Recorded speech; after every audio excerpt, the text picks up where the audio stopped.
The bathysphere descends through black water. The city appears through the window, impossible and glowing. A neon promise carved into the ocean floor. Art Deco towers rise from the seabed. Signs flicker in languages of commerce and ambition.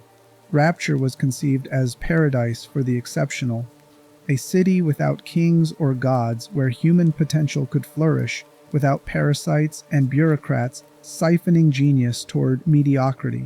Andrew Ryan built it as refuge from the surface world's failures, from the tyranny of altruism and collectivism, from every force that makes excellence bow to the average. He succeeded in creating exactly what he envisioned, a place where brilliant minds could operate without constraint. Ryan never anticipated how brilliance without ethics becomes cruelty, how freedom without accountability becomes exploitation, and how human nature responds when given absolute permission to pursue desire without consequence. By the time Jack's bathysphere arrives, Rapture has already devoured itself. The city's inhabitants have become splicers, addicts so transformed by genetic modification that they hunt through corridors wearing masks to hide faces they can no longer recognize. Scientists conduct surgeries on themselves in a delirious pursuit of perfection. Artists create installations from human corpses. Threading through all of it, controlling it with phrases programmed into unconscious minds, are the architects of Rapture's collapse. If you find something in this deep dive that resonated with you, drop a comment letting me know what part connected, whether it was a specific detail you noticed, a moment that stuck with you, or just an aspect of Rapture's horror that felt uncomfortably real. You can also suggest topics for future videos down there. I'm always hunting for the next game that understands psychology well enough to weaponize it. And honestly, some of the best ideas come straight from viewers. Building this community means actually talking to each other in the comments, and that's my favorite part of all this. So get comfortable, dim the lights, and let's start. Chapter 1.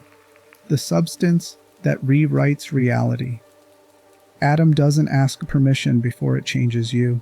The substance extracted from sea slugs and processed through the bodies of little girls offers something the surface world could never provide: the ability to rewrite your own biology at will.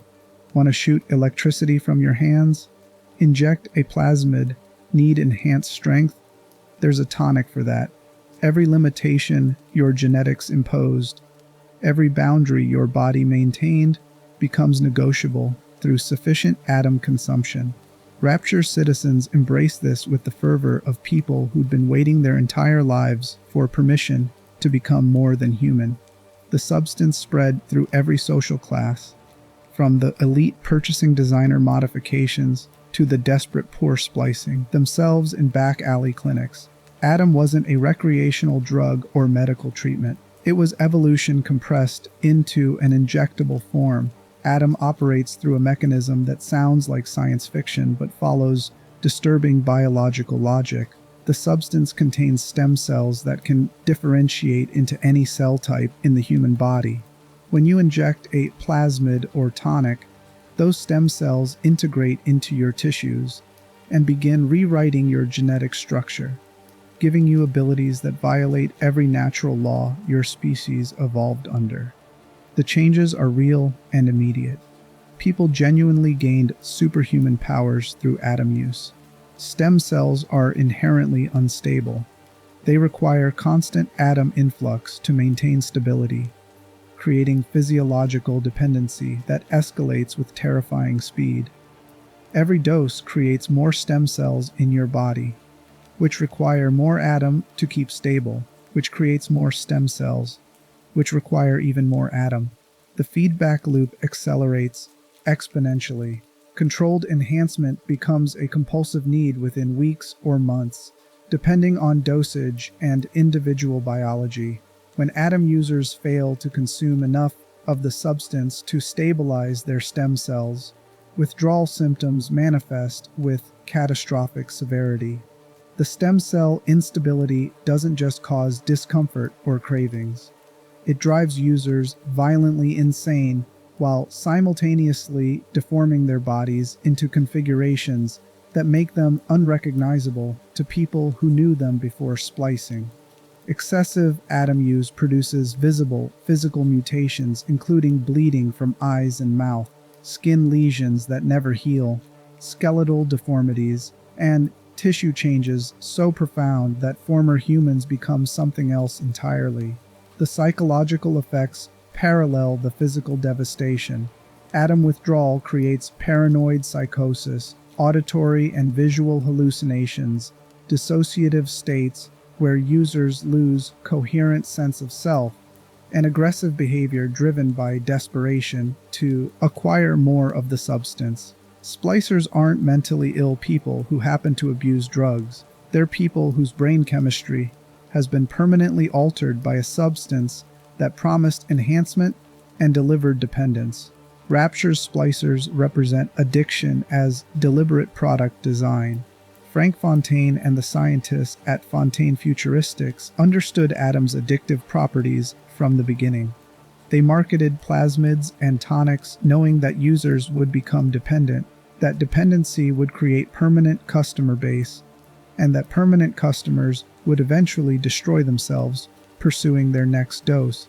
The business model required creating addicts. The city didn't fall because of isolated incidents or individual moral failures.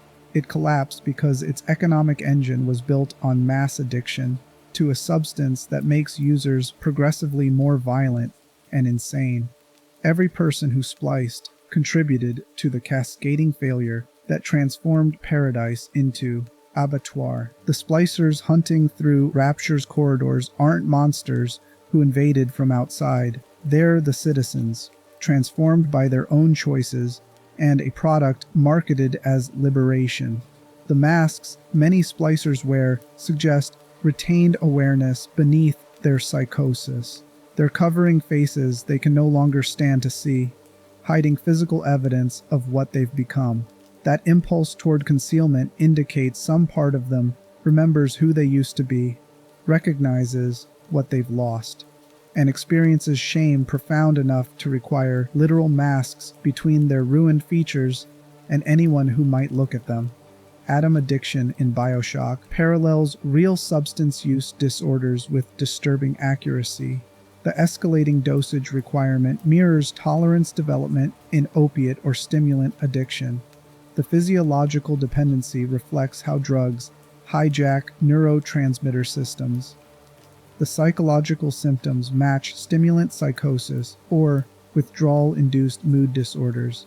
The key difference is that Atom also provides genuine benefits before dependency takes hold, making the choice to use more complicated than simple self-destruction. Consider living in Rapture during its height. You have a legitimate injury that plasmids could heal, or you're competing in a market where enhanced individuals have advantage, or you simply want to experience abilities that seem miraculous. Atom offers real solutions to real problems. The fact that it will eventually destroy you isn't immediately visible, and everyone around you is splicing without apparent consequence. By the time the consequences become undeniable, you're already dependent. Your body requires Atom to maintain the changes you've made. Stopping means withdrawal that could kill you. Continuing means eventual transformation into a splicer. Rapture's entire population spliced themselves to destruction because addiction became culturally normalized. Atom wasn't Rapture's underground drug problem. It was Rapture's economy, its identity, its claim to superiority over the surface world. Not splicing meant accepting inferiority in a society that worshipped excellence above all else. Social pressure to splice would have been enormous. Jobs required enhanced abilities. Romantic partners preferred modified mates. Even children were spliced to give them competitive advantage.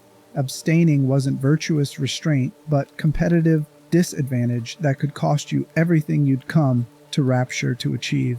The city's entire structure pushed residents toward Atom consumption while hiding or minimizing the long-term costs until those costs became unavoidable. Andrew Ryan's laissez-faire philosophy meant no regulatory oversight on atom products. Fontaine futuristics could market plasmids and tonics without safety testing, without addiction warnings, without any institutional force evaluating whether the products were safe for human use. The free market was supposed to self-regulate through consumer choice. But consumers couldn't make informed choices when the industry producing atom actively concealed its addictive properties and long-term consequences. By the time Rapture's citizens realized the extent of atom's dangers, the city's entire population was already dependent. Mass withdrawal wasn't physiologically possible. The only option was continued use, which meant continued deterioration, which meant the eventual emergence of the splicers as Rapture's dominant population. The fall wasn't gradual decline, but an accelerating cascade. As more citizens crossed the threshold from functional addiction to psychotic dependency, creating more violence, which created more trauma, which drove more people toward heavier atom use to cope, which created more splicers. That cascade reached critical mass during the Rapture Civil War, when Frank Fontaine, operating as Atlas, used his control of atom supplies to wage economic warfare against Andrew Ryan. The conflict disrupted normal distribution, created artificial scarcity that sent prices skyrocketing, and forced desperate addicts into violence to secure their next dose. Some splicers retain more function than others, suggesting variability in how quickly atom dependency progresses to complete psychosis. The thuggish splicers demonstrate capacity for crude tool use and tactical thinking. The Houdini splicers maintain enough cognitive function to use plasmids strategically. Even the most deteriorated splicers coordinate loosely when threatened.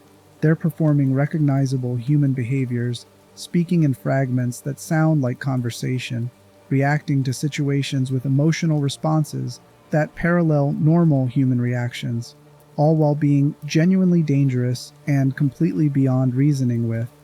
The Little Sisters complicate Atom's horror further by making addiction visible as an economic system rather than individual failing. These children don't choose to participate in atom distribution. They're conditioned, from early childhood, to harvest the substance from corpses, process it through their own bodies, and deliver it to gatherers who will either protect them or kill them for what they carry. Their role in Rapture's atom economy is simultaneously essential and utterly expendable. Atom addiction destroyed Rapture. Different types of splicers demonstrate different disorders, suggesting Atom interacts with pre-existing psychological vulnerabilities or amplifies personality traits that were manageable before dependency. The architects who created Rapture systems marketed Atom as liberation and maintained power through the city's collapse, shaped everything that followed. Systems reflect the pathologies of the people who designed them. Rapture's designers were pathological in ways that made catastrophe inevitable. Chapter 2. The Man Who Built Paradise to Prove a Point. Andrew Ryan didn't want subjects. He wanted vindication. Every choice Ryan made constructing Rapture, from its location at the bottom of the Atlantic to its libertarian philosophy, excluding all government interference, served one purpose: proving that his vision of human nature was correct and everyone who challenged that vision was wrong. The city wasn't a public service or charitable refuge. It was an argument made from steel and concrete, claiming that exceptional people could create a functional society without parasites extracting their value toward lesser individuals. Ryan's biography reveals a man shaped by losses he interpreted as validating his philosophy. Born in Russia as Andrei Ryanovsky, he fled the Soviet Union after witnessing collectivism devour individual achievement and redistribute excellence toward enforced mediocrity. He watched his homeland transform into an authoritarian nightmare where the state owned everything, including its citizens' capacity for independent thought. That experience crystallized Ryan's conviction that collective good is always tyranny wearing a humanitarian mask. He came to America believing he'd found an alternative, a nation that supposedly valued individual achievement and property rights above collective redistribution. America disappointed him through its increasing regulation, taxation, and social programs that Ryan viewed as theft by the government, claiming moral authority to take from producers and give to those who hadn't earned it. The United States government moved to nationalize a forest he owned to create a national park. Rather than let them take his property, Ryan burned the forest to the ground. That seizure appears to have functioned as a crystallizing event that pushed Ryan from disappointed immigrant to ideological extremist. Ryan's response was to reject surface society entirely and build alternatives where such theft would be impossible. Rapture would have no government to claim authority over citizens' property, no taxation to redistribute wealth, no altruism demanding the successful carry the unsuccessful, just pure meritocracy where achievement was rewarded and failure faced consequences without intervention. This ideology contains several elements that suggest personality disorder rather than simple political philosophy.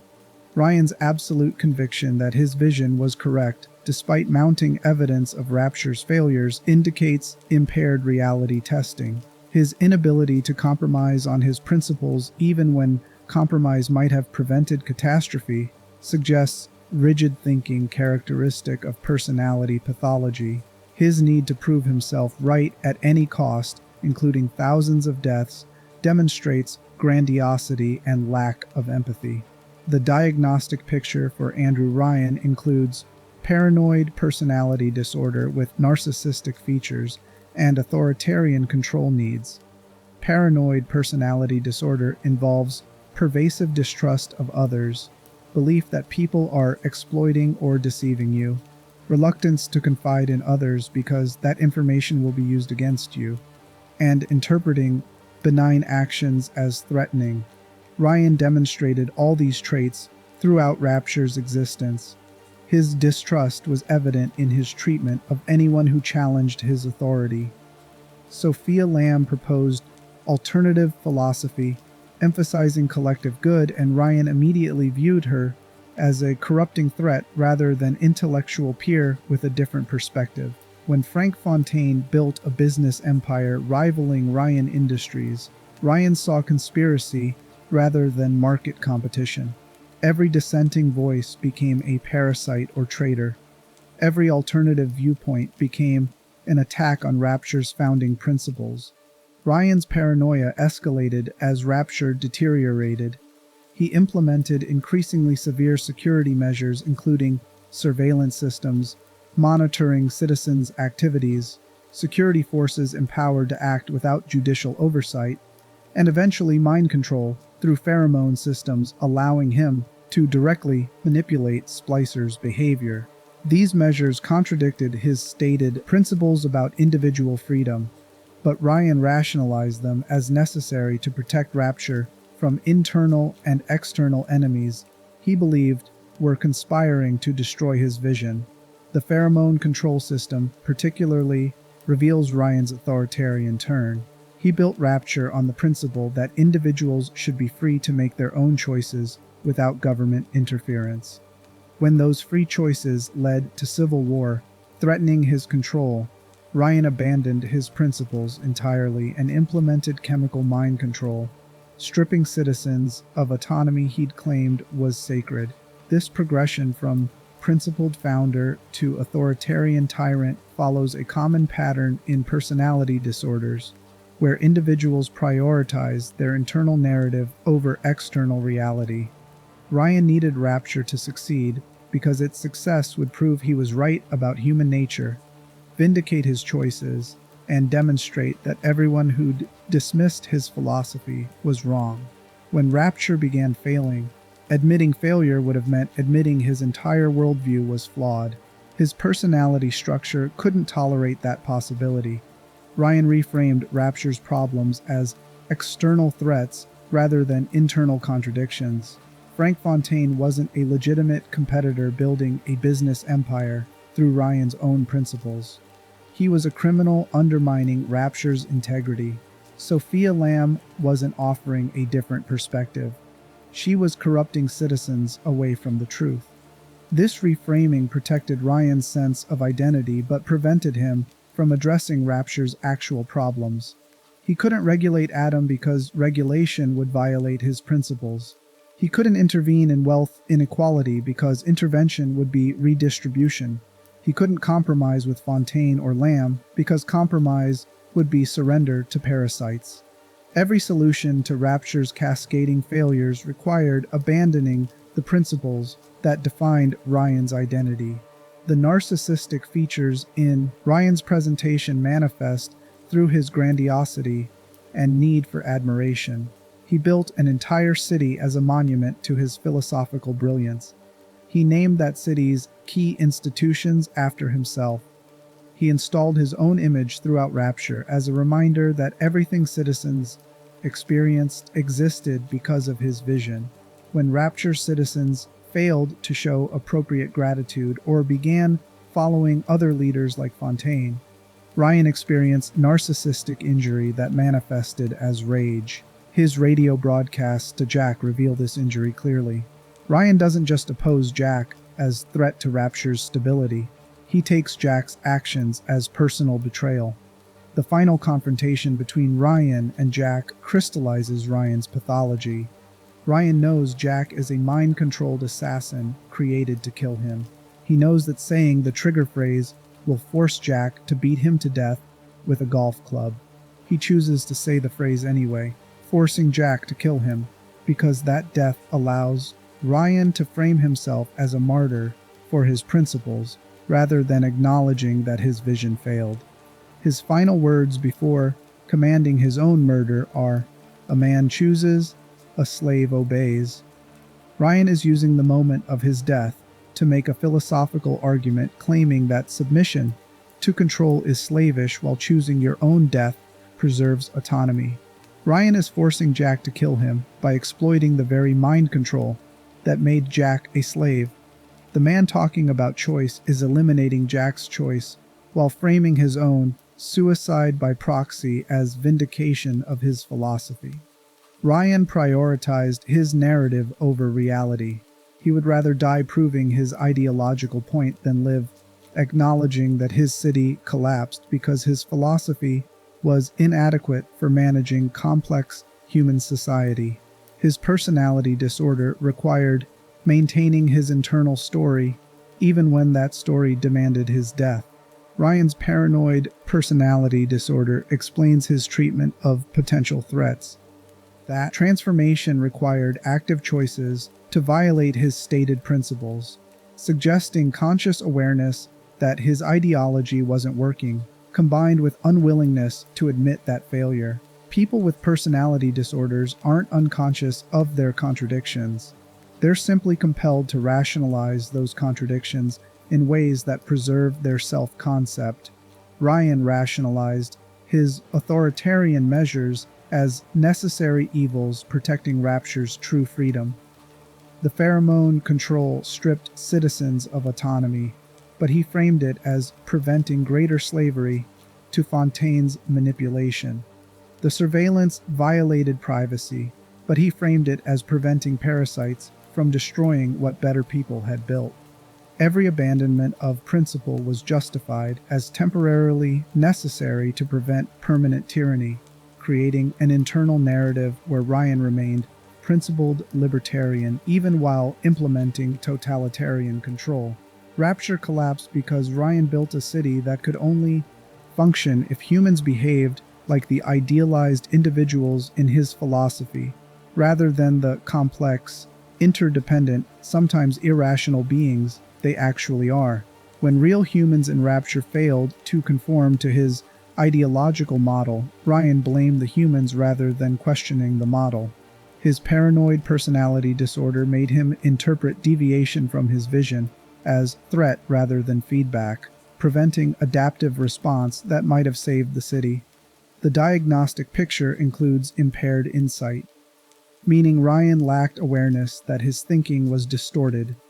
From his perspective, he was responding rationally to genuine threats. The fact that his responses escalated Rapture's problems rather than solving them didn't register because his personality structure required interpreting all outcomes as validating his worldview. Ryan's fate demonstrates what happens when personality disorder gains institutional power. Every choice served Ryan's pathology, and every citizen paid the price when that pathology collided with reality. Chapter 3. The Conman as Apex Predator. Frank Fontaine had no ideology, where Andrew Ryan was driven by need to prove his philosophy correct, and Sophia Lamb was compelled by messianic conviction about collective good. Fontaine operated from pure nihilistic self-interest. He believed in nothing except his own advantage, cared about no one except as tools for manipulation, and pursued power not to vindicate principles, but simply because power was available to be taken. This absence of conviction made him more adaptable than Rapture's ideologues, because he could adopt any identity or principle that served his immediate goals without internal conflict about abandoning previous positions. Fontaine's documented history reveals a man who'd been running cons since childhood. Orphaned young, he learned theater working as stage boy in vaudeville, which taught him how audiences could be manipulated through performance and costume. That theatrical training became the foundation for his later criminal career, where he used false identities and manufactured personas to execute grifts too complex for authorities to unravel. The FBI investigated him multiple times without ever connecting him definitively to crimes everyone knew he'd committed. The name Frank Fontaine was itself stolen. The original Fontaine was a smuggler who made the mistake of agreeing to sell his fishing fleet to a man he didn't realize was a predator. Frank Gorlan, as he was calling himself then, convinced the smuggler that federal agents were framing him for crimes he hadn't committed, bought his fleet at discount price, and then murdered him to prevent him from discovering the deception. Gorlan took the dead man's name and identity, becoming Frank Fontaine permanently. This pattern of assuming identities by murdering their previous owners characterized Fontaine's approach to problem-solving throughout his life. He didn't build legitimate enterprises or earn wealth through honest competition. He identified what he wanted, determined who possessed it, and then manipulated or eliminated them to take possession. Other people weren't individuals with their own value, but obstacles or resources to be exploited toward Fontaine's goals. The psychiatric diagnosis for Frank Fontaine is clear: antisocial personality disorder with psychopathic features and exceptional manipulative capacity. Antisocial personality disorder involves a pervasive pattern of disregard for others' rights, demonstrated through repeated violations of social norms, deceitfulness, impulsivity, aggressiveness, reckless disregard for safety, irresponsibility, and lack of remorse. Psychopathic features include superficial charm, grandiose sense of self-worth, pathological lying, manipulativeness, shallow emotional range, callousness, and parasitic lifestyle. Fontaine demonstrated nearly every diagnostic criterion throughout his life, and especially during his time in Rapture. His deceitfulness was masterful. He created entire false identities complete with backstories, accents, and mannerisms, convincing enough that people who'd heard his real voice on audio logs couldn't recognize him when speaking to his Atlas persona. This level of deception requires a fundamentally different relationship to truth than most people possess.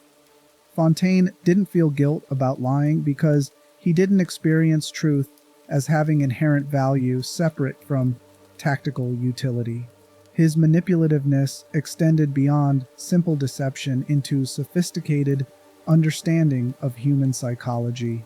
The Atlas persona wasn't just an Irish accent and fake family. Fontaine designed Atlas to appeal specifically to Rapture's underclass, the people who'd come to the city. expecting meritocratic opportunity, but found themselves trapped at the bottom of economic hierarchy with no path upward. Atlas presented himself as champion of these people, distributing supplies to the poor, speaking their grievances, positioning himself as a voice of opposition to Ryan's wealthy elite. Fontaine genuinely understood the poor's perspective despite caring nothing about them personally. He could speak authentically about their struggles because he'd studied them as one might study animal behavior before exploitation. He knew what they wanted to hear, what fears motivated them, what promises would earn their loyalty.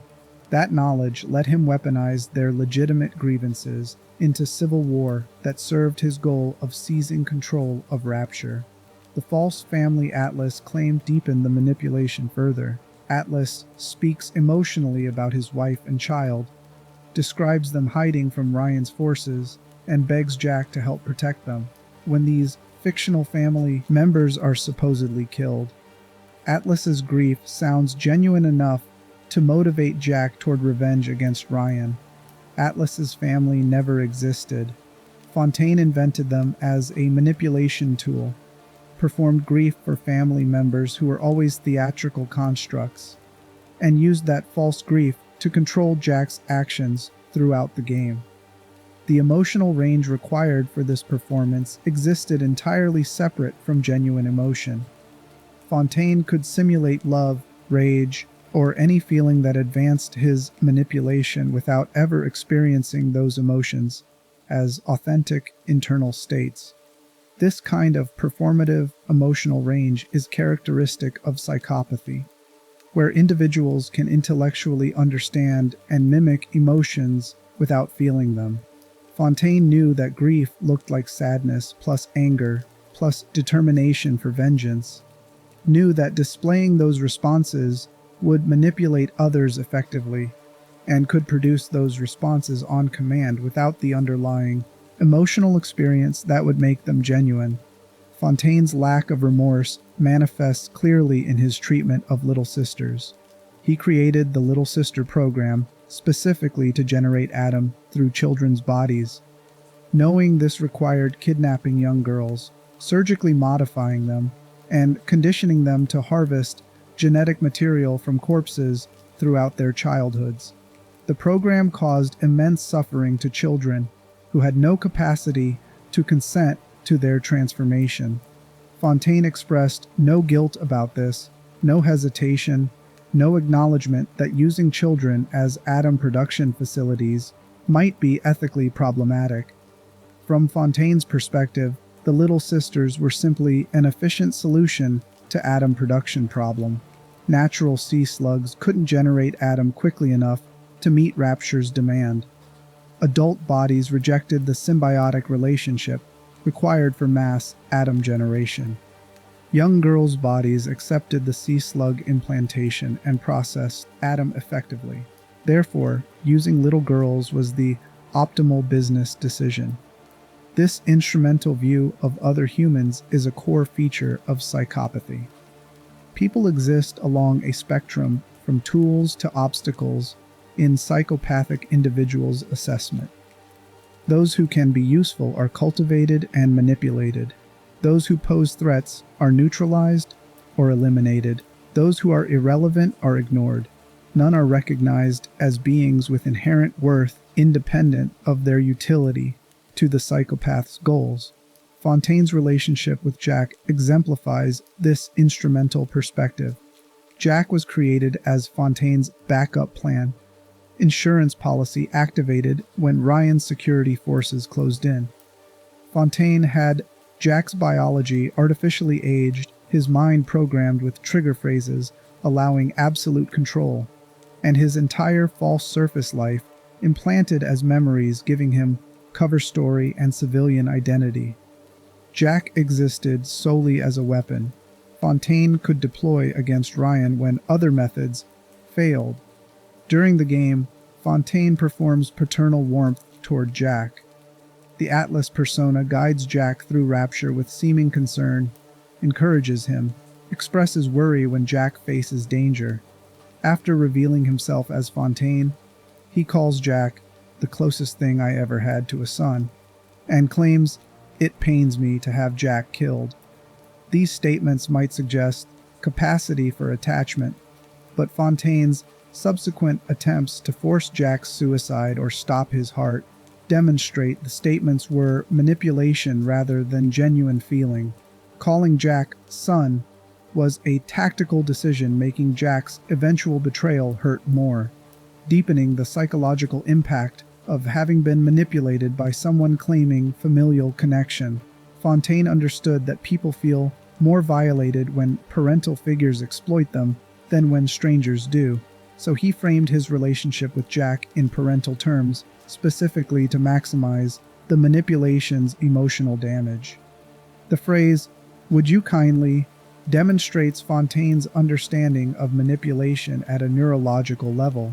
He knew that prefacing commands with polite request format would make Jack more likely to comply, even without a mind control trigger, because humans respond positively to courtesy even when that courtesy is demanding they commit violence. The trigger phrase exploited Jack's conditioning, but the polite framing exploited universal human psychology about social compliance. Fontaine's adaptability exceeded both Ryan's rigid ideology and Lamb's messianic collectivism.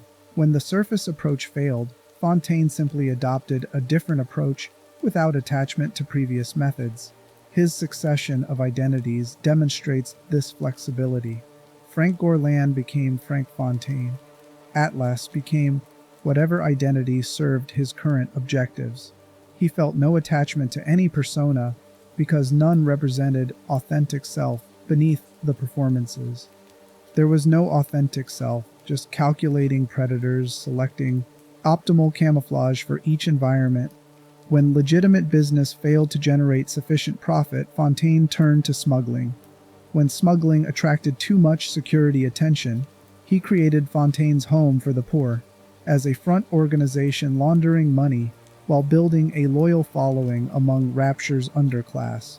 When Ryan Industries threatened his atom monopoly, he faked his own death and returned as Atlas to wage civil war. Every setback was simply information about which approaches didn't work, triggering immediate pivot to different strategies without emotional investment in abandoned methods. This flexibility gave Fontaine enormous advantage in Rapture's unstable environment. Ryan's paranoid rigidity and Lamb's ideological conviction made them predictable. Fontaine was unpredictable because he had no principles constraining his options. If cooperation advanced his goals, he cooperated. If betrayal was more effective, he betrayed without hesitation. If violence solved problems more efficiently than manipulation, he deployed violence. Fontaine's pursuit of power through the atom monopoly reveals his understanding of addiction as a business model. He recognized that Atom's unique properties would create a dependent customer base. That dependency would generate recurring revenue, and that controlling Atom supplies would give him leverage over Rapture's entire population, including Ryan himself. Most people viewing addictive substances see human cost and feel some moral hesitation about profiting from addiction. Fontaine saw an elegant business model. The Little Sister program's design demonstrates how Fontaine's psychopathy manifested in systematic exploitation. He didn't personally kidnap children or perform surgeries. He didn't spend time with the Little Sisters or witness their suffering firsthand. He simply identified the problem: insufficient atom production, commissioned scientists to develop a solution, and approved the Little Sister program as the optimal answer without engaging with its human implications. Big Daddies represent an extension of this same instrumental thinking. Fontaine needed protection for his atom-producing Little Sisters. Standard security would be expensive and potentially disloyal. Mentally conditioning men into protective states bonded to specific Little Sisters created a security force that required no payment, demonstrated perfect loyalty, and could be mass-produced through refinement of the conditioning process. Fontaine's eventual fate fighting Jack as a monstrous, atom-infused creature reveals the emptiness at his core. He injects massive quantities of Adam, not because he's desperate or insane, but because he's identified Adam-granted powers as the most effective weapon against Jack. The transformation destroys his human appearance, reduces his intelligence, turns him into a grotesque fusion of plasmid abilities, manifesting through deformed flesh. Fontaine doesn't hesitate because his human appearance and intelligence have no inherent value to him separate from their utility. When Jack defeats him, Fontaine's final moments include no recognition of his crimes, no acknowledgement of the suffering he caused, no philosophical reflection on where his choices led him. He simply rages at losing, dies frustrated that his final strategy failed, and leaves behind only evidence of devastation he caused in pursuit of power he ultimately couldn't keep.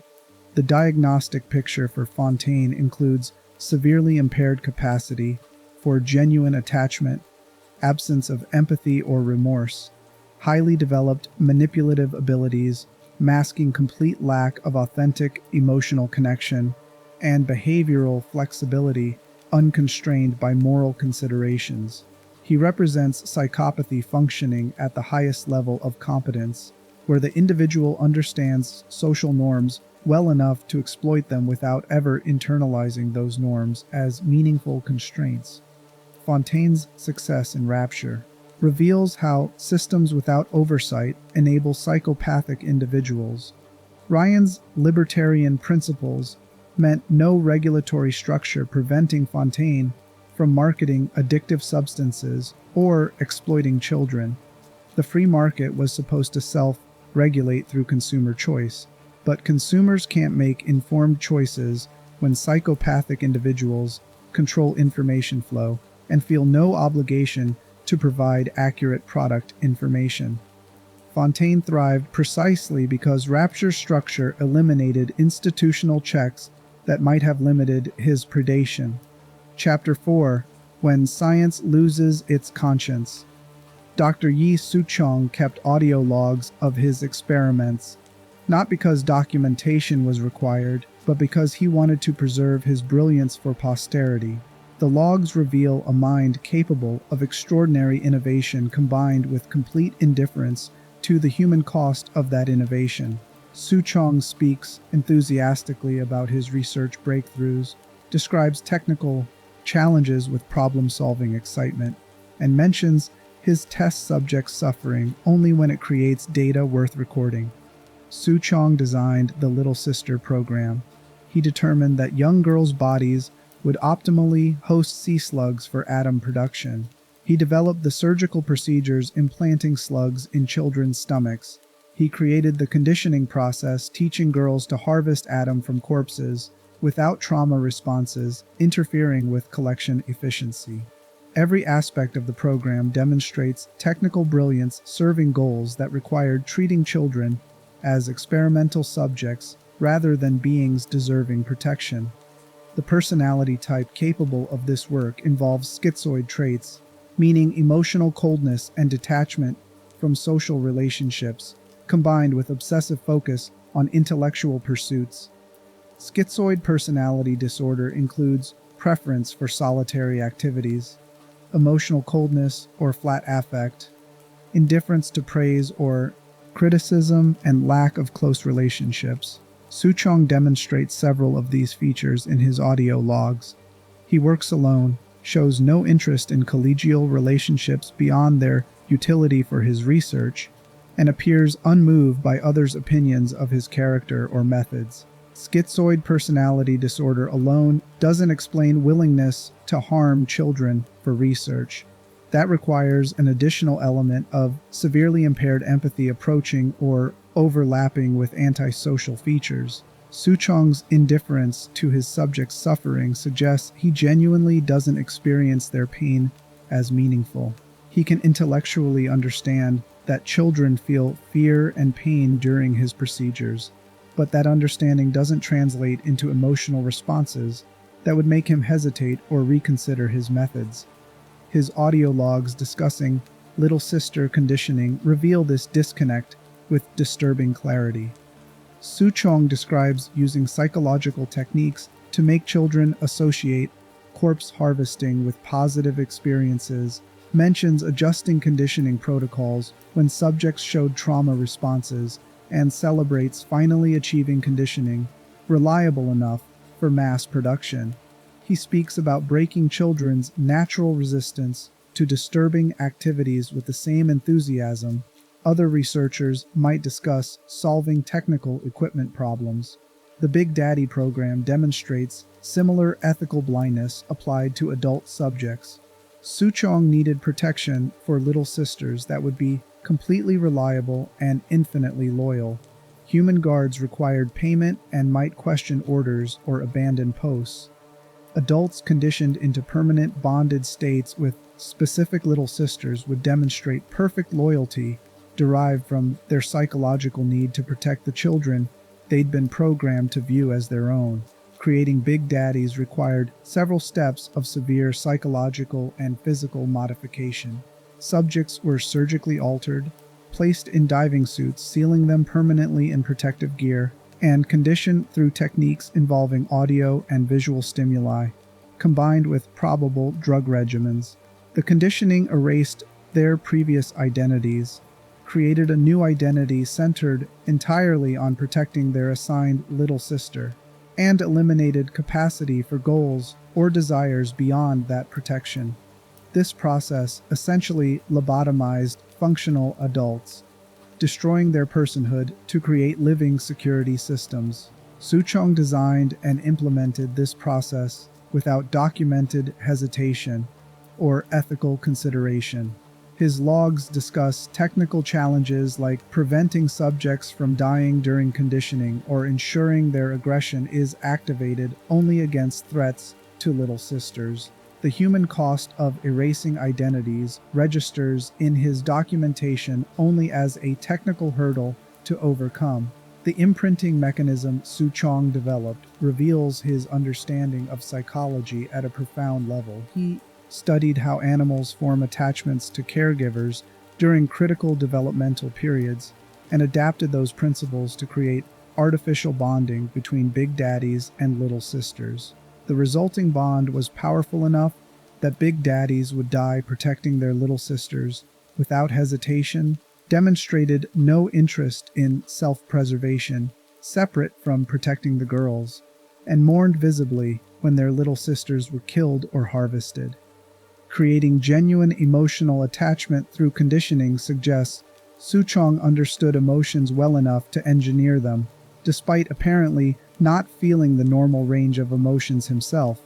Suchong could map emotional responses, determine which stimuli produced which feelings, and design conditioning protocols, generating desired emotional states. His own emotional range remained limited to intellectual satisfaction when experiments succeeded and frustration when they failed. His death came from his own creation. Audio logs reveal that a Big Daddy killed him after Suchong struck a little sister in frustration. The Big Daddy's conditioning interpreted Suchong's action as a threat to the girl and responded with overwhelming protective violence. Suchong's final log captures his recognition that his conditioning worked too well, that he'd created something he could no longer control, and that his emotional outburst had triggered a security system he'd designed to be lethal against threats. Suchong spent years treating human beings as experimental subjects, designing systems that destroyed their autonomy and identity, showing no regard for the suffering his research caused.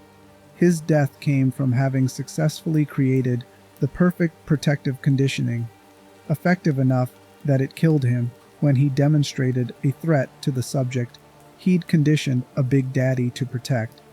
Suchong's colleague, Dr. Brigid Tenenbaum, provides diagnostic contrast that makes both scientists more comprehensible. Tenenbaum also participated in little sister creation, also conducted experiments on children, and also demonstrated willingness to cause suffering in pursuit of research. Tenenbaum retained capacity for guilt and moral development that Suchong lacked, suggesting her personality structure included empathy that had been suppressed rather than permanently absent. Tenenbaum's background included childhood trauma in Nazi concentration camp, where she witnessed and experienced atrocities that might have taught her that human suffering was normal and acceptable. Her earliest documented memory involves watching a young boy die and feeling curiosity rather than sadness, recognizing that her response was wrong but not understanding how to feel differently. This suggests early emotional numbing or dissociation in response to overwhelming trauma. Unlike Souchong's apparently inherent lack of empathy, Tenenbaum's emotional detachment began breaking down when she spent extended time with little sisters. Observing the children harvesting Adam while dressed in ragged dresses and calling her mother figures triggered a belated maternal response. Tenenbaum began recognizing the little sisters as children rather than research subjects, experiencing guilt about what she'd done to them, and eventually dedicating herself to rescuing and rehabilitating as many as possible. This capacity for moral development and change distinguishes Tenenbaum from true antisocial personality. People with antisocial personality disorder don't develop empathy or remorse after years of harmful behavior. Tenenbaum's transformation appears genuine, suggesting her participation in Little Sister creation came from trauma-induced emotional numbing rather than inherent lack of conscience. Her redemption arc doesn't erase her complicity in harming children, but it demonstrates that some people who participate in institutional evil retain capacity for moral recognition and reparation. Souchong never showed such capacity. His death interrupted his research, but gave no indication he was questioning his methods or recognizing his subjects' humanity. The two scientists represent different pathways to participation in atrocity. Souchong appears to have inherent personality features, making empathy inaccessible, allowing him to pursue intellectually interesting research regardless of human cost. Tenenbaum had empathy suppressed through trauma and circumstance, allowing her to participate in similar research until circumstances triggered empathic responses that had been dormant but not destroyed. Rapture's scientific community enabled both types through its lack of ethical oversight. Ryan's principles meant no regulatory body reviewing research proposals for ethical problems. Scientists could pursue any research regardless of methods or consequences, limited only by their personal ethics. For researchers with intact conscience, this created temptation. For researchers lacking conscience entirely, it created permission to conduct experiments that would be criminal elsewhere. The Little Sister and Big Daddy programs became defining horrors of Rapture because scientists like Souchong were given unlimited freedom to innovate without regard for ethics. The programs emerged from the intersection of psychopathic business models seeking profitable atom production and schizoid scientific curiosity, willing to use any methods achieving interesting results. Chapter 5. The Child Who Never Had a Choice. Jack exists in liminal space between person and weapon. He has memories of life on the surface, childhood growing up with parents who loved him, experiences that shaped his personality and values.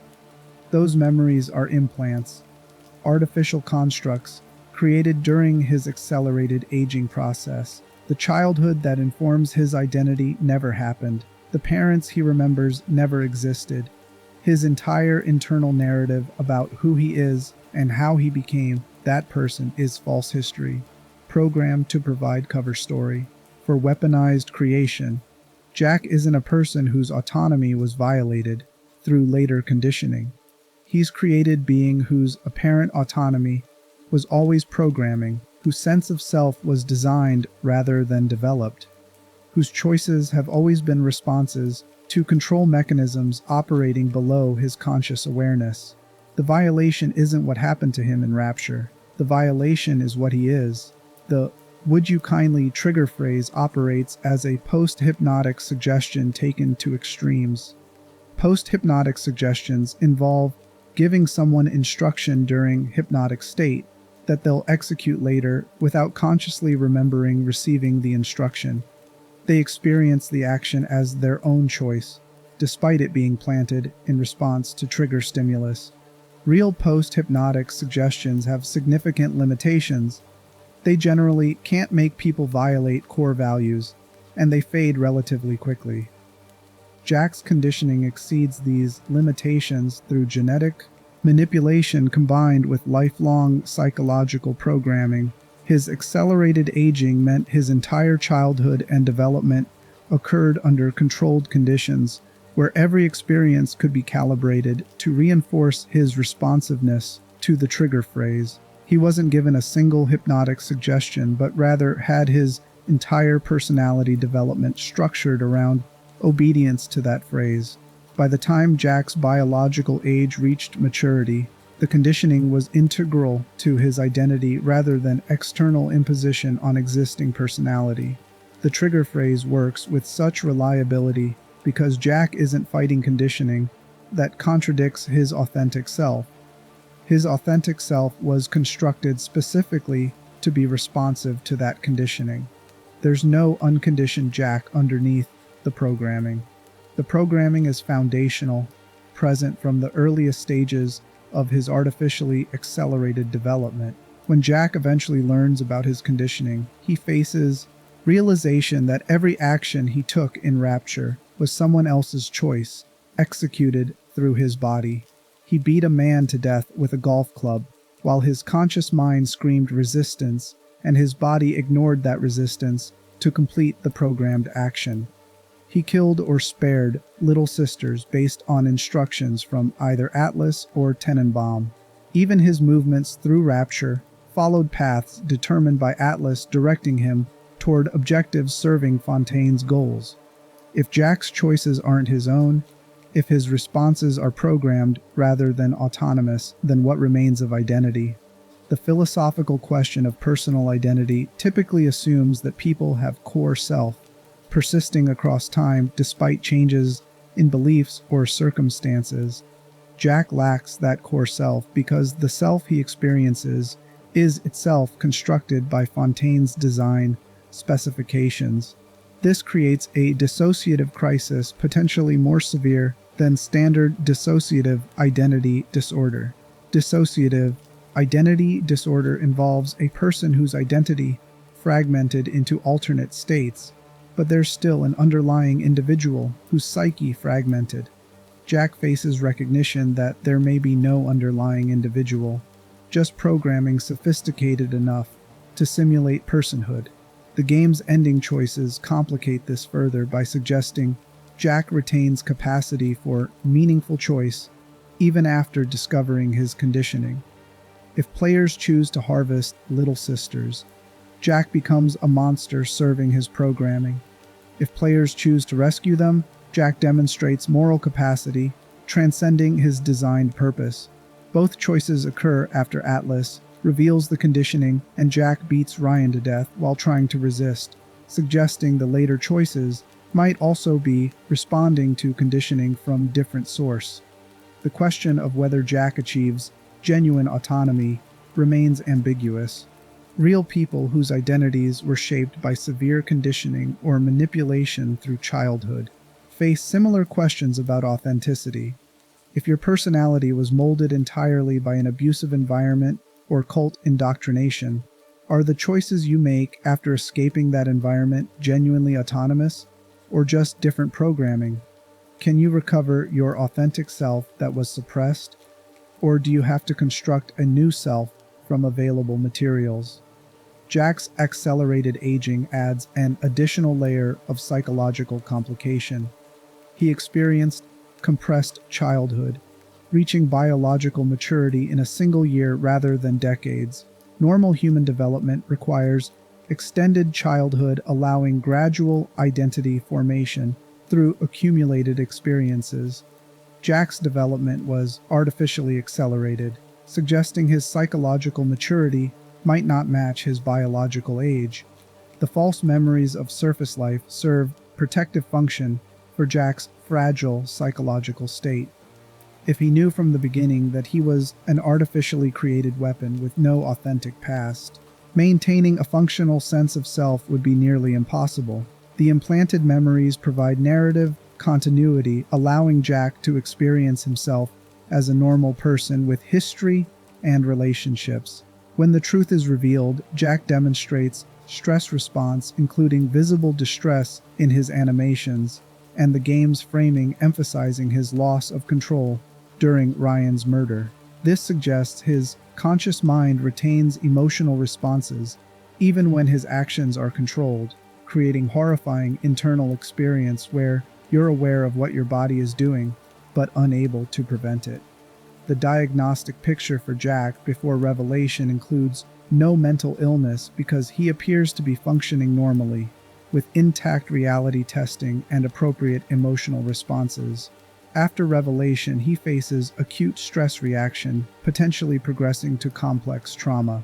The acute stress involves intrusive memories of actions he was forced to commit, hyperarousal and hypervigilance as he questions whether his ongoing choices are authentic, avoidance of thoughts about his true nature as a coping mechanism, and negative alterations in cognition, including inability to trust his own mind. If Jack survived Rapture and escaped to the surface world, he would likely develop complex post-traumatic stress disorder specific to identity trauma. The symptoms would include persistent difficulty trusting his own decisions, checking every choice for evidence of external control, hypervigilance about manipulation, difficulties in relationships due to uncertainty about whether his affection is genuine or programmed response, and existential questioning about meaning of autonomous choice when his autonomy was constructed rather than inherent. Treatment for Jack's condition would require approaches addressing both trauma and identity reconstruction. Trauma-focused therapy could help process his experiences in Rapture and the horror of discovering his conditioning. Identity work would require something deeper, helping Jack construct a sense of self that acknowledges his artificial origins while claiming authentic existence going forward. The question isn't whether he was autonomous in the past, but whether he can become autonomous now that he understands his conditioning. The philosophical implications extend beyond Jack to the question of identity for all people. Everyone's personality is shaped by genetics and environment they didn't choose. Parents, culture, random experiences all program responses in ways we don't consciously control. The difference between Jack's conditioning and normal development is degree and intention rather than kind. His conditioning was extreme and deliberate, where most people's is moderate and incidental. But the fundamental reality that none of us chose the factors shaping our identities applies universally.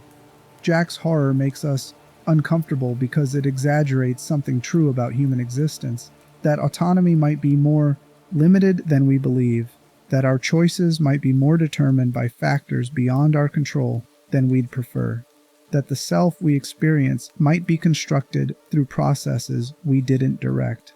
Jack is a nightmare version of everyone's situation, stripped of comfortable illusions about free will and forced to confront how much of identity is programming we inherited rather than authored. The endings where Jack escapes suggest possible resolution. If he rescues little sisters and they become his family on the surface, Jack creates authentic relationships, despite his inauthentic origins. The little sisters weren't programmed to love him.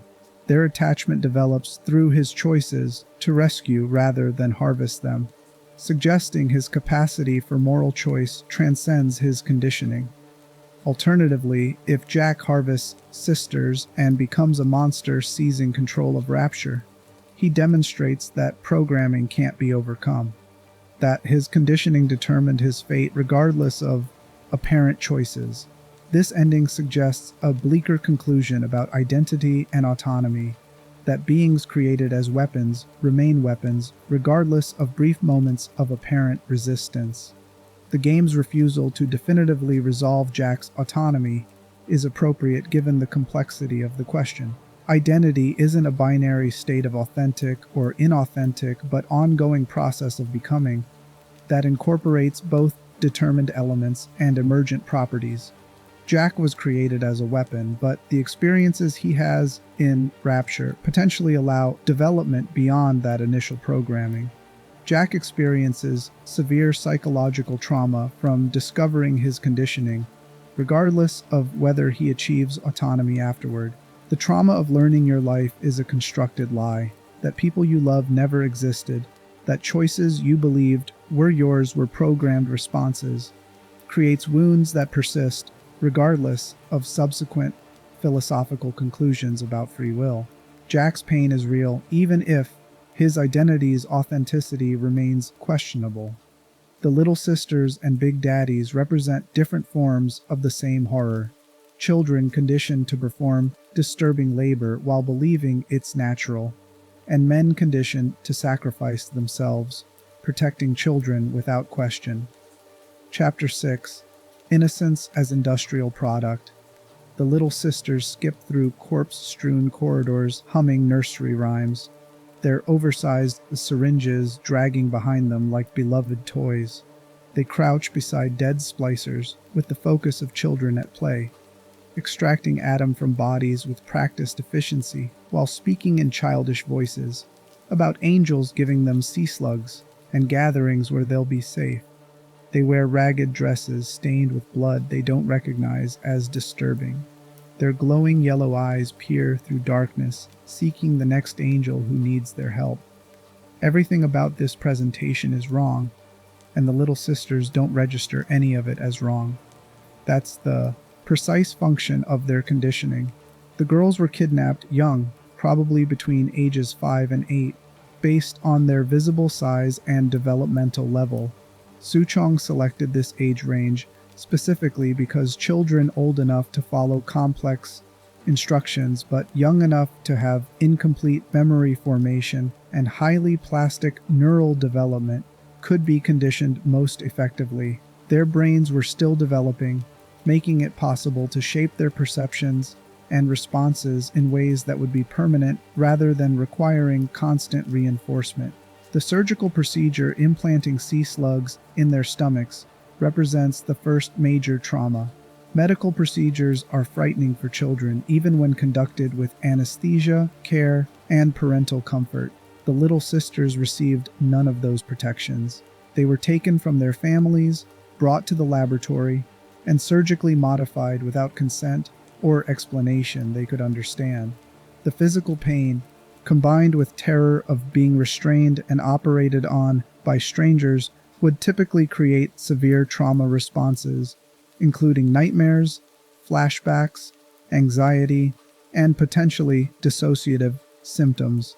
Suchong prevented these trauma responses through systematic conditioning designed to reframe every element of their experience. The sea slugs became angels who loved them and needed their care. The corpses they harvested became angels sleeping and waiting to share their atom. The atom itself became a substance that made angels happy, something precious and good that the girls could gather like flowers or seashells. Every disturbing element of their reality was assigned meaning that made it safe and positive in their perception. This conditioning required techniques combining classical conditioning with language-based cognitive restructuring. Classical conditioning pairs neutral stimulus with positive or negative experience until the neutral stimulus produces the response associated with the experience. Suchong likely used reward systems where girls received comfort, food, or affection when they successfully harvested atom and expressed appropriate positive associations with the process. Over repeated trials, atom harvesting became associated with positive experiences rather than the horror of extracting substances from corpses. The language-based restructuring involved teaching the girls specific vocabulary and meanings before their natural language acquisition could establish different associations. Angels, gatherings, sleep, gifts. All these words were defined for the little sisters in ways supporting their conditioning rather than reflecting reality. When they encountered corpses, they'd been taught to recognize them as angels rather than dead people. The psychological result resembles dissociative disorder but functions differently. Dissociative disorders involve the mind protecting itself by fragmenting awareness or memory in response to overwhelming trauma. The little sister's altered perception wasn't spontaneous protection, but deliberately constructed altered reality designed by Souchong to prevent trauma recognition in the first place. They don't dissociate from corpse harvesting reality. They perceive that reality through a conditioned framework that makes it feel safe and positive. This distinction matters diagnostically. Dissociation can be treated by helping people integrate their fragmented awareness and process suppressed trauma. The little sister's conditioning can only be undone by systematically deconditioning them, teaching them accurate language and perception to replace the false framework Souchong installed. Tenenbaum's rescue efforts involved precisely this deconditioning process, gradually introducing little sisters to reality while supporting them through the horror of recognizing what they'd actually been doing. The ethical monstrosity of the Little Sister program operates on multiple levels. The kidnapping itself violates children's right to remain with their families. The surgical modification violates their bodily autonomy without possibility of informed consent.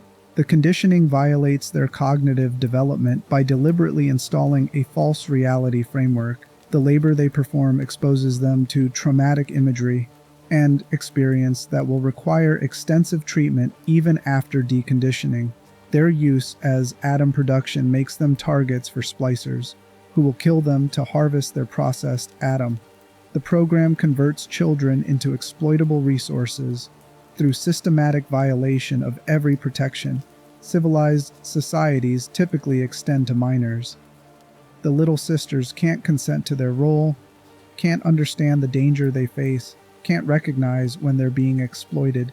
Their conditioning makes them enthusiastic participants in their own exploitation while preventing them from developing awareness that would allow resistance or escape. The Big Daddies represent a necessary complement to little sister exploitation. Souchong recognized that unprotected children harvesting valuable atom would be killed immediately by splicers desperate for their next dose. He needed security that would be absolutely reliable, infinitely loyal, and incapable of being bribed or threatened into abandoning their protective duties. Human guards failed all these criteria. Humans conditioned into altered identity, centered entirely on protecting specific little sisters, would demonstrate required loyalty while requiring no payment beyond the satisfaction of fulfilling their conditioned purpose. Creating Big Daddies required even more severe intervention than little sisters received. The subjects were adult men, probably selected from Rapture's working class, or possibly prisoners, and institutionalized individuals whose disappearance wouldn't prompt investigation. They were surgically modified extensively, sealed into diving suits that made removing the suits impossible without killing them, and subjected to conditioning protocols that appear to have involved sensory deprivation, audio bombardment, probable pharmaceutical assistance, and extended exposure to the little sister they'd be bonded with. The resulting mental state involves complete identity erasure. Whatever the men were before becoming Big Daddies ceased to exist. They don't remember their names, families, previous lives, or goals. Their entire consciousness centers on locating their bonded little sister, protecting her from threats, and ensuring she can complete her harvesting safely. When their little sister is killed or harvested, Big Daddies demonstrate visible grief responses, including vocalizations that sound like mourning, and searching behaviors suggesting they're looking for the lost child. After a brief period of grief, unbound Big Daddies simply wait in designated areas until new little sister is assigned. They don't attempt escape or suicide despite having lost the only being their conditioning allowed them to care about. This suggests their conditioning included acceptance of replacement bonding, or that their identity erasure was so complete they lack capacity for sustained emotional states beyond immediate protective response. The diagnostic question is whether Big Daddies retain consciousness in a meaningful sense or have been reduced to biological automatons executing programmed responses. They demonstrate clear awareness of their environment, threat assessment suggesting cognitive processing, tactical intelligence in combat, and emotional responses to their little sister's well-being. These features suggest retained consciousness. They show no evidence of self-reflection, future planning beyond immediate protection, or desire separate from their conditioning. The closest psychiatric analog might be severe cognitive impairment combined with single-focus, obsessive-compulsive disorder. But even this comparison fails to capture the totality of identity erasure Big Daddies represent. People with severe cognitive impairment and OCD retain a sense of self, preferences, and goals beyond their compulsions. Big Daddies appear to have no self beyond the protective function they've been conditioned to fulfill. This makes them something unprecedented in psychology, artificially created beings whose consciousness has been simplified to single purpose while eliminating everything else that makes consciousness recognizably human. They're not robots because they're biological and appear to experience emotion. They're not animals because they're human bodies with human brains. They're not persons in the full sense because the personhood that existed before conditioning has been deliberately destroyed. The ethical horror parallels Little Sisters, but extends further because Big Daddies were adults capable of informed consent before their transformation. They had lives, relationships, identities, futures. All of it was erased to convert them into security systems for Fontaine's atom production. The men they were no longer exist. Their families will never know what happened to them. Their bodies walk Rapture's corridors protecting children while the consciousness that once inhabited those bodies has been overwritten with conditioning, reducing them to single-function protectors. When players kill Big Daddies to access their little sisters, the game forces recognition that you're killing victims as well as obstacles. The Big Daddy attacking you is dangerous, and will kill you without hesitation if you threaten his little sister. He's also kidnapped a man whose identity was destroyed to serve corporate atom production. His death might be necessary for Jack's survival or for rescuing the little sister, but it remains a tragedy because the being you're killing never chose his role or had opportunity to escape it. The little sister's response to Big Daddy deaths reveals the genuine attachment despite its conditioned origins. When their Big Daddy falls, Little Sisters approach his body with visible distress, attempting to wake him and showing grief when he doesn't respond. The conditioning created real emotional bonds, even though those bonds were artificially induced.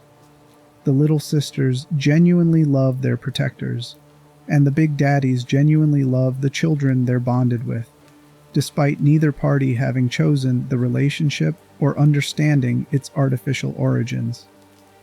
This complicates the question of whether conditioned emotions count as authentic.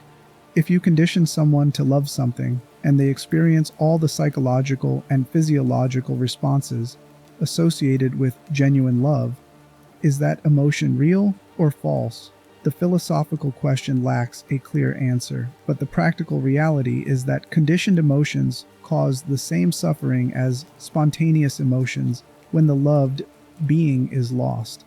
Tenenbaum's rescue plasmid offers alternatives to harvesting by returning Little Sisters to an unconditioned state, allowing them to resume normal development. The process appears to reverse both the conditioning and the physical changes from sea slug implantation, suggesting Adam's capacity to rewrite biology extends to undoing modifications it previously created. The rescue doesn't erase the Little Sisters' memories of their time in Rapture. They'll remember harvesting corpses, watching their Big Daddies fight and die, and living in constant fear of splicers even if the conditioning that made those experiences tolerable has been removed. The rescued little sisters will require extensive therapeutic support processing their experiences. They'll need help understanding that they were victimized rather than complicit, that their conditioning prevented genuine choice about participation, and that they deserve recovery despite whatever they were forced to do while conditioned. This therapeutic process parallels treatment for child soldiers or children who've been trafficked, situations where minors were systematically exploited and forced to participate in activities they'll later recognize as traumatic. The decision Jack makes about harvesting versus rescuing represents the game's central moral question and reveals his capacity for choice despite his conditioning. Fontaine's programming contained no instructions about little sisters because they weren't part of his original plan. Jack's choice about their fate is potentially the first genuinely autonomous decision he makes in Rapture, unconstrained by "would you kindly" programming and based on his own moral assessment rather than external instruction. Chapter 7. The Ideology That Eats Its Children. Sophia Lamb entered Rapture believing she could save it. By the time she gained power, she'd concluded that salvation required destroying individual identity entirely and replacing it with collective consciousness that eliminated the self as a meaningful category. The woman who'd been trained as a psychiatrist to help individuals achieve psychological integration became an architect of programs designed to fragment and dissolve selfhood in pursuit of utopia that had no room for persons, only purpose. Lamb's documented history reveals someone whose early life demonstrated genuine compassion combined with philosophical conviction that individualism was a source of human suffering. She grew up in a religious family, studied psychology and psychiatry to help people, and developed a theoretical framework arguing that egoism and self-interest inevitably led to exploitation and inequality. Where Ryan believed individual achievement should be protected from collective theft, Lamb believed individual achievement was itself theft from collective good. The diagnostic picture begins with dependent personality disorder features that evolved into something more disturbing. Dependent personality disorder involves excessive need to be cared for, difficulty making decisions, fear of separation, and urgency to find new relationships when previous ones end. Lamb's early relationship with Stanley Poole demonstrates some of these features. She relied heavily on Poole's support, needed his validation for her work, and structured her life around maintaining relationships she viewed as important to her mission. As Lamb's ideology developed, the dependent features transformed into their opposite through reaction formation, a defense mechanism where people develop behaviors and attitudes that are the exact opposite of their unacceptable impulses. If Lamb unconsciously feared that her own dependency made her weak or selfish, she might have compensated by developing a philosophical system that rejected all individual needs, including her own, and framed self-denial as highest virtue. This transformation manifested in her treatment of her own daughter, Eleanor. Lamb didn't view Eleanor as a separate person deserving love and protection. She viewed Eleanor as a test case for her theories about creating selfless human beings. From Eleanor's early childhood, Lamb subjected her to conditioning designed to eliminate ego development and create perfect embodiment of Lamb's collectivist ideal. The conditioning involved sensory deprivation, forced empathy exercises where Eleanor had to experience others' pain, and systematic suppression of any preference or desire that seemed self-directed. This constitutes severe psychological abuse under any conventional framework. Children require stable attachment to develop a healthy sense of self. They need permission to have preferences, express emotions, and establish boundaries. Lamb systematically denied Eleanor all of these developmental necessities, in pursuit of creating a child without self. The fact that Lamb was a trained psychiatrist who understood child development makes the abuse more disturbing because she knew what she was doing to Eleanor's psychological formation and chose to proceed anyway. The diagnostic picture for Lamb includes elements of delusional disorder with grandiose features similar to Father Martin's presentation in Outlast.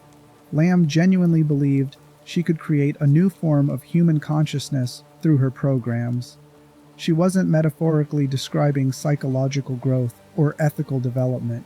She literally believed she could eliminate individual identity and replace it with collective awareness that would solve all human conflict and suffering. This belief persisted despite mounting evidence that her programs created severe psychological damage rather than transcendent unity.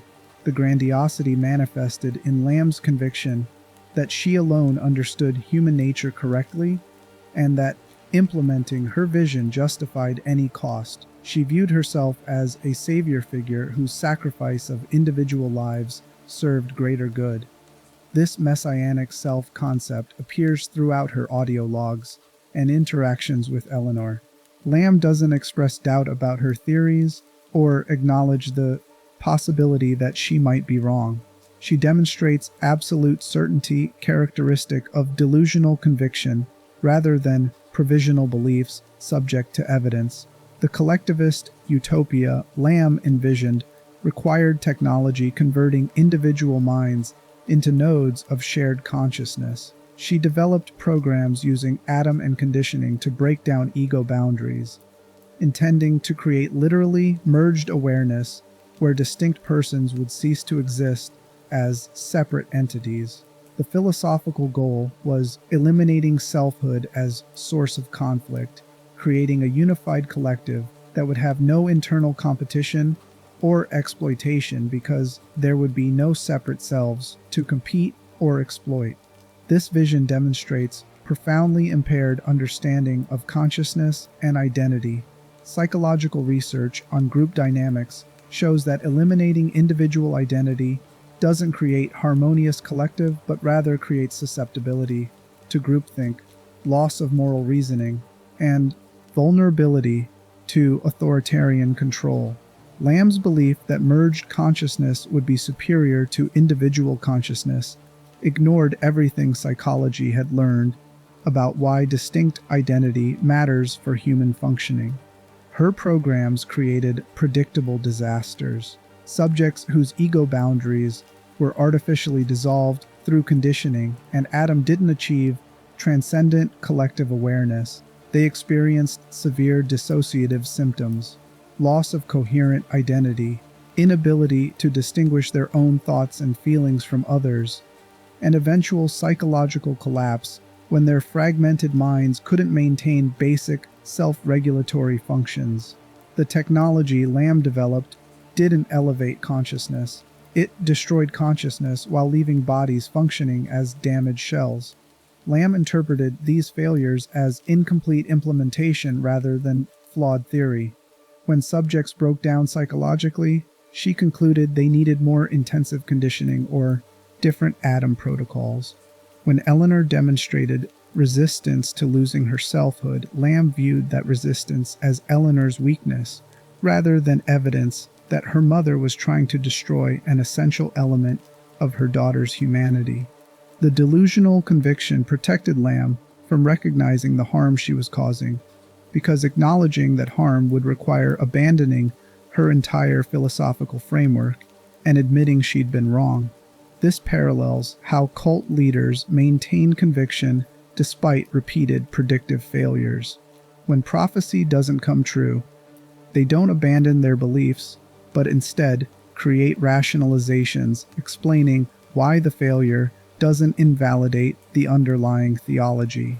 Lamb functioned similarly with scientific veneer on top of fundamentally religious conviction about remaking human nature. Her theories had scientific language but operated on faith-based certainty that brooked no contradiction. The mother-daughter dynamic between Lamb and Eleanor reveals additional pathology in Lamb's inability to recognize Eleanor as separate being deserving protection. Eleanor wasn't the child Lamb loved, but the project Lamb was building, a test case proving her theories could create selfless humans. When Eleanor developed attachment to Big Daddy, genuine emotional connection demonstrating capacity for love, Lamb viewed this as contamination requiring elimination rather than healthy development requiring support. Lamb's response to Eleanor's attachment was to intensify the conditioning, designed to eliminate Eleanor's capacity for individual attachment or preference. She subjected Eleanor to increasingly severe interventions, trying to erase the connection.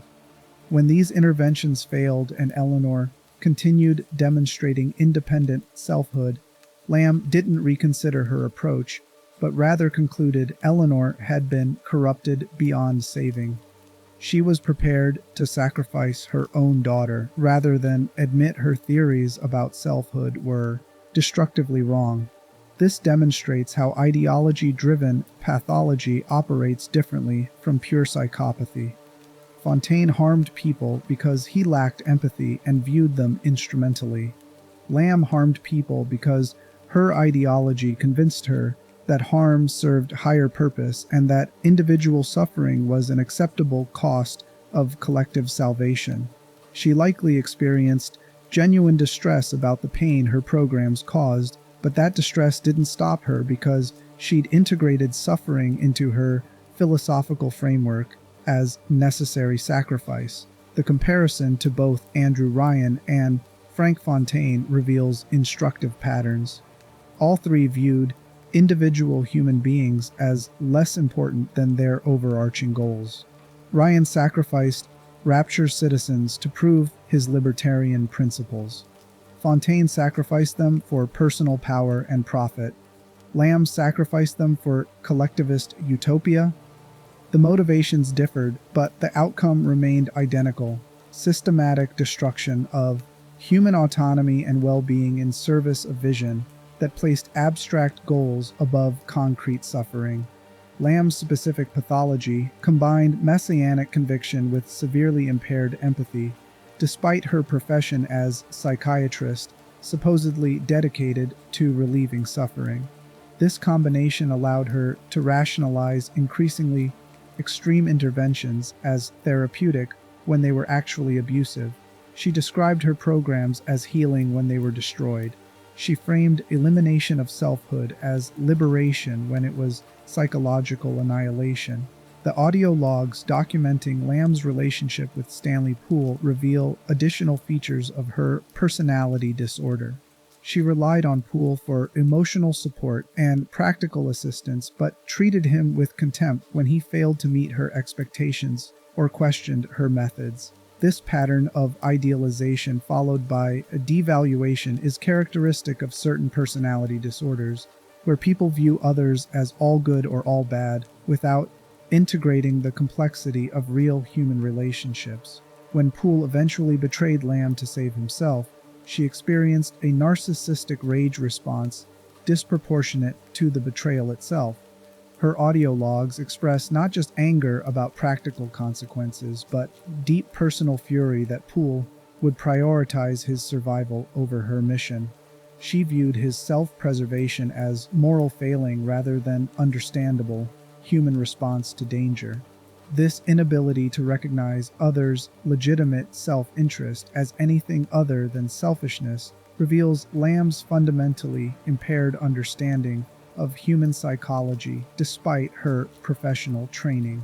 The diagnostic conclusion for Sophia Lamb includes delusional disorder with grandiose and messianic features, severely impaired empathy despite professional training, suggesting it was suppressed rather than inherently absent, narcissistic features including inability to tolerate contradiction or failure, and ideologically driven abuse rationalized through philosophical framework placing collective good above individual well-being.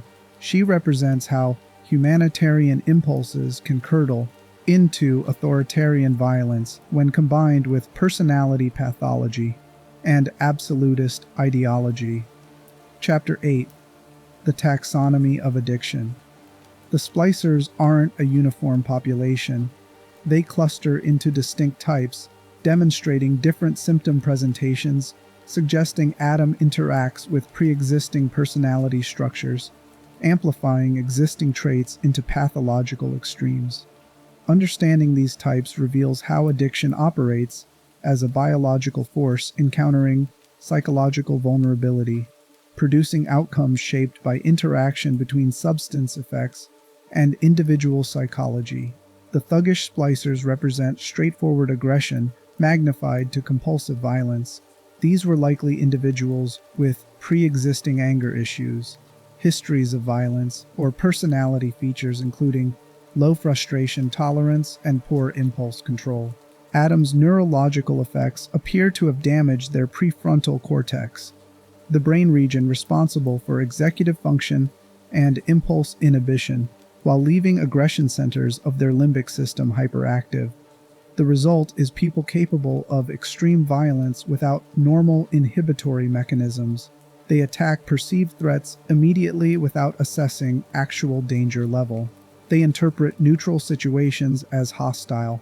They demonstrate sustained rage that doesn't dissipate even after the threat has passed or been neutralized. This pattern resembles intermittent explosive disorder taken to extreme severity, where individuals experience episodes of violent aggression disproportionate to provocation.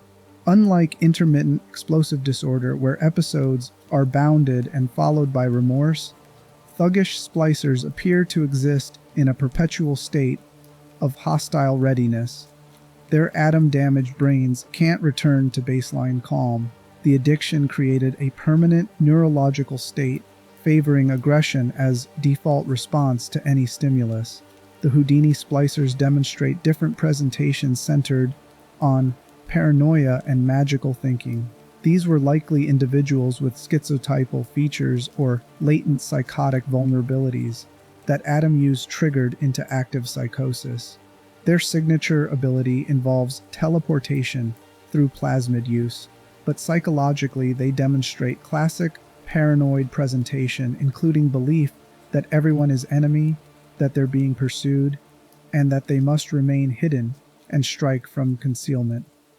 Their vocalizations reveal thought disorder, including loose associations, tangential speech, and ideas of reference where they interpret random events as personally significant. One Houdini splicer might describe himself as God, while another rambles about conspiracies and betrayal. The content varies, but the formal thought disorder remains consistent. Their language demonstrates cognitive disorganization characteristic of schizophrenia spectrum disorders. The Adam likely triggered psychotic break in individuals who might have remained functional with proper support and medication. The substance's effects on neurotransmitter systems could have dysregulated dopamine in ways that precipitated hallucinations and delusions. Combined with addiction's general neurological stress and the traumatic environment of collapsing Rapture, these individuals' vulnerable psychological structures collapse into active psychosis from which they can't recover without treatment they're not receiving. The spider splicers add physical manifestation to their psychological deterioration. They've spliced so excessively that they're no longer comfortable in normal human posture, preferring to climb walls and ceilings in spider-like locomotion. This suggests severe body dysmorphia, combined with possible dissociation from their human identity. They may no longer fully identify as human, having spliced themselves into something they perceive as superior even as their humanity dissolves. The body modifications they've undergone extend beyond what was medically supervised or safe. They've injected plasmids and tonics in combinations and dosages that created permanent physical deformities, suggesting either complete loss of normal self-preservation instincts or active desire to transform themselves beyond human limits, regardless of consequences. Their behavior suggests predatory animal psychology more than human cognition. They stalk prey, ambush from hiding places, and demonstrate hunting patterns resembling spider behavior. Whether this reflects genuine neurological changes making them process reality through non-human cognitive structures, or represents a severe dissociative state where their role-playing as spiders they've identified with is unclear. Either possibility indicates devastating psychological damage. The lead head splicers represent the decay of authority into violent territoriality. They appear to have been security guards and policemen who splice to maintain an edge in Rapture's brutal conflicts, seeking enhanced strength and endurance to work longer and harder. Their dialogue frequently references workplace competition and economic survival. Adam transformed their work ethic into obsessive guarding of territory they claim as theirs, attacking anyone who enters spaces they've designated as their domain. This progression from adaptive workplace competition to pathological territoriality reveals how Adam amplified personality traits that were functional in moderation. Being competitive in a market economy is adaptive. Being unable to tolerate others' presence in public spaces you've arbitrarily claimed as territory is paranoid psychosis. The nitro splicers demonstrate a chaotic aggression suggesting severe impulse control failure. While they typically toss explosives from a distance, they often carelessly blow themselves up in the process, or in later stages of psychosis, deliberately detonate their own supply when cornered, preferring mutually assured destruction to capture or defeat. The psychology underlying this behavior likely involves a combination of factors, including severe depression, making death preferable to continued existence, psychosis producing delusional beliefs about death or afterlife, pain from Adam withdrawal overwhelming normal survival instincts, and neurological damage eliminating the brain structures that normally generate self-preservation responses. The varying splicer types demonstrate that Adam didn't create uniform psychosis, but rather revealed and amplified whatever psychological vulnerabilities individuals brought to their addiction. Someone predisposed to aggression became thuggish splicer. Someone with paranoid or schizotypal features became Houdini splicer. Someone identified with predatory power became spider splicer. The substance didn't generate pathology from nothing, but rather found existing cracks in psychological structure and widened them into chasms. This has diagnostic significance because it suggests that with proper screening and dose control, Adam use might have been managed without universal deterioration into psychosis. If Rapture had required psychological evaluation before allowing splicing, restricted doses to safe levels, and monitored users for early warning signs of dependency, some people might have used plasmids and tonics without destroying themselves. The universal catastrophe resulted from a combination of addictive substances and absence of any protective structure regulating that substance's distribution.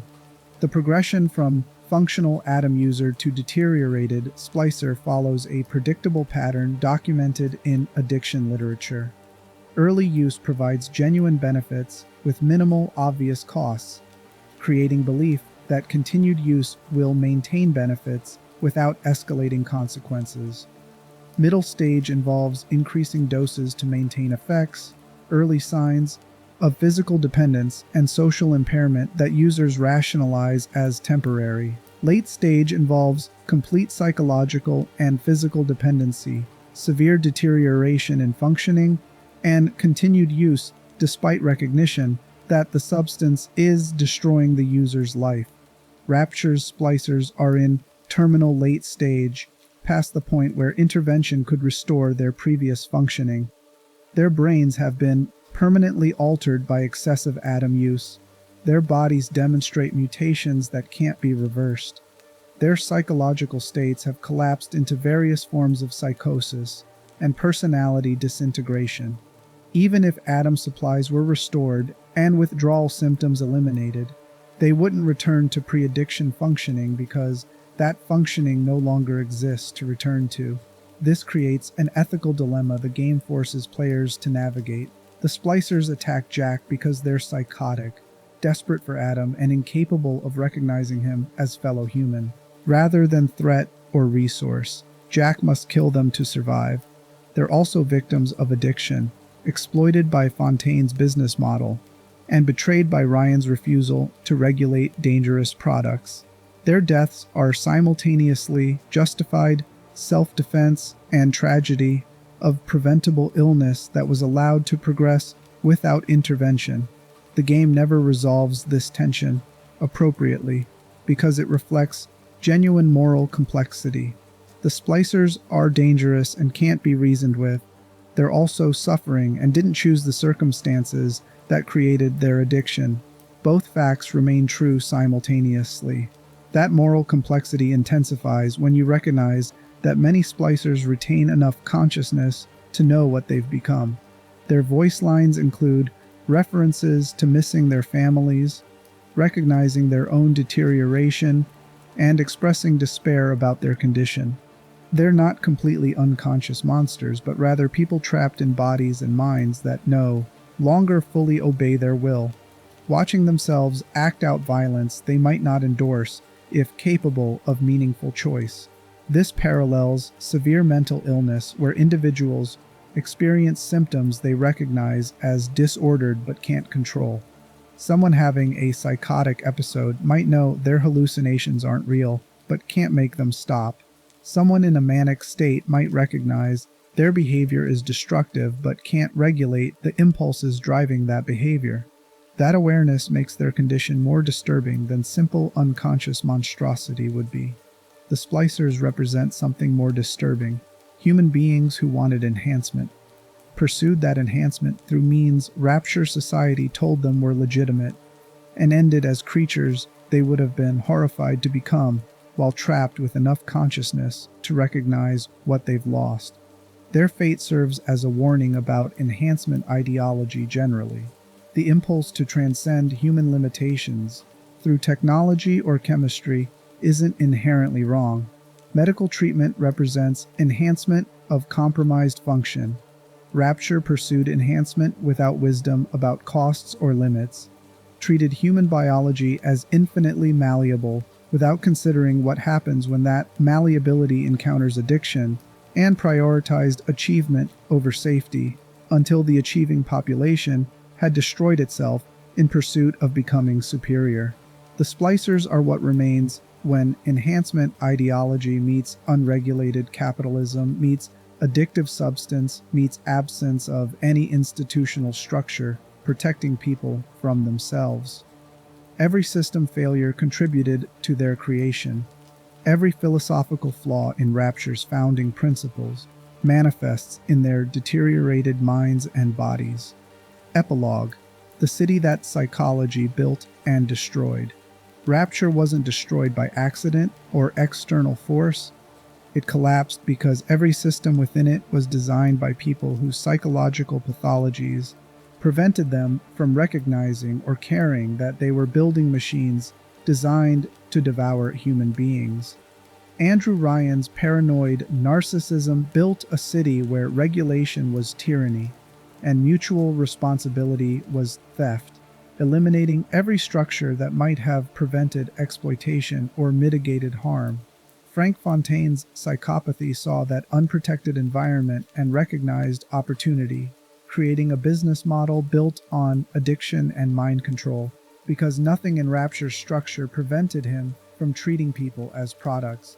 Yisu Chung's schizoid detachment allowed experimentation on children, because intellectual curiosity mattered more than ethics. Sophia Lamb's messianic collectivism offered alternatives that destroyed selfhood as thoroughly as Ryan's individualism destroyed social bonds.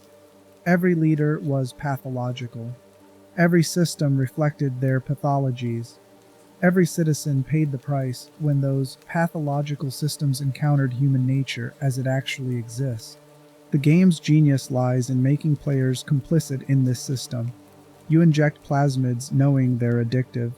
You harvest or rescue little sisters knowing either choice involves disturbing reality. You kill splicers knowing they're victims.